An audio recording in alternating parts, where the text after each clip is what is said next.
nga sa Galacia 3:27 ningon San Pablo, nagsulob na kamo sa diha sa bunyag, nagsulob na kamo ni Kristo.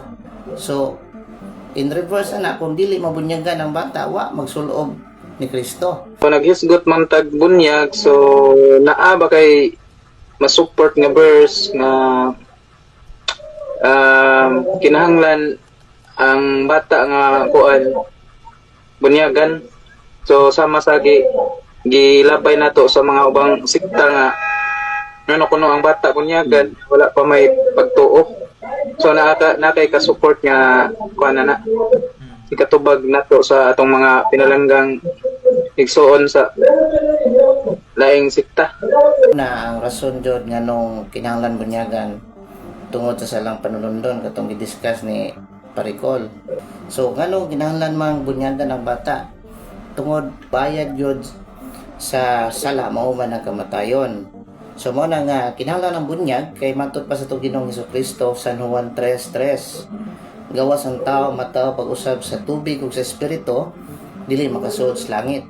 So kana siya nga teksto dili na siya born again nga pundo kundi nagkahulugan na sa bunyag kay matud pa sa 1 Pedro 3:21 ang tubig nagkahulugan sa bunyag. Now ang pangutana ron ni Jefferson ni Parilong naabay Bible text nga nagpamatuod nga apil ang bata sa bunyag. Naa buhat 16:15 palikon ako pre. Gibunyagan siya ug ang tibuok niyang panimalay niya iya idapit diri abot sa akong balay kung giisip ninyo ako nga tinuod nga magtotoo sa Ginoo wala siya pabaliban.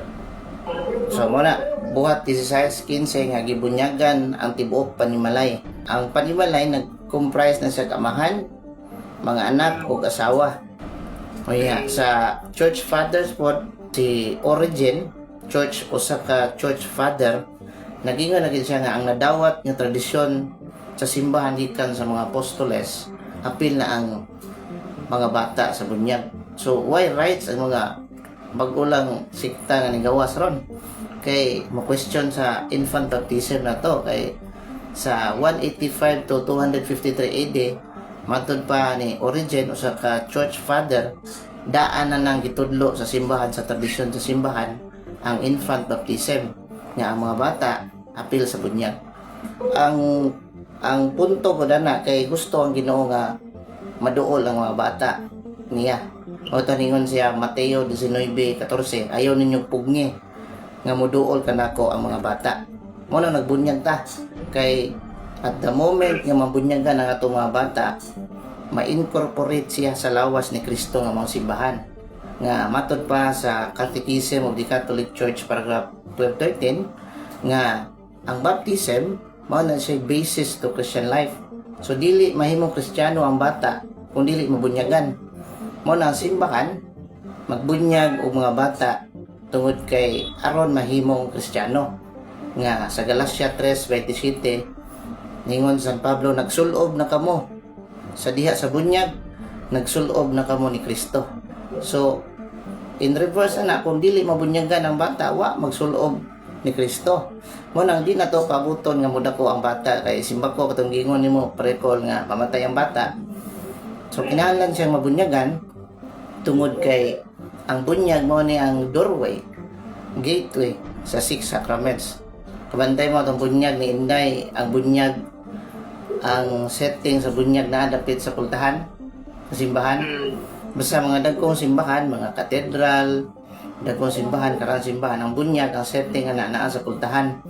Pagpahinomdom na to nga ang baptism nga madawat sa bata mo na yung gateway niya nga mahimong Kristiyano.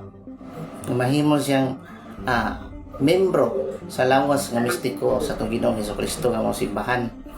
So kung ato pag yung sabto ng pagtulon ng simbahan, Catechism of the Catholic Church paragraph 1216 nagingon nga ang bunyag is the most beautiful magnificent gift from God. So nga naman pinakanindot man ang bunyag tungod kay mahimo naman ang Kristiyano.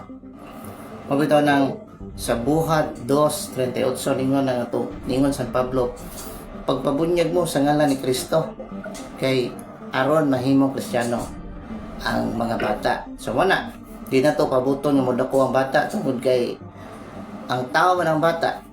Kunya ang tao matud pa sa huwad tres-tres, di makasud sa langit kung di mabunyagan.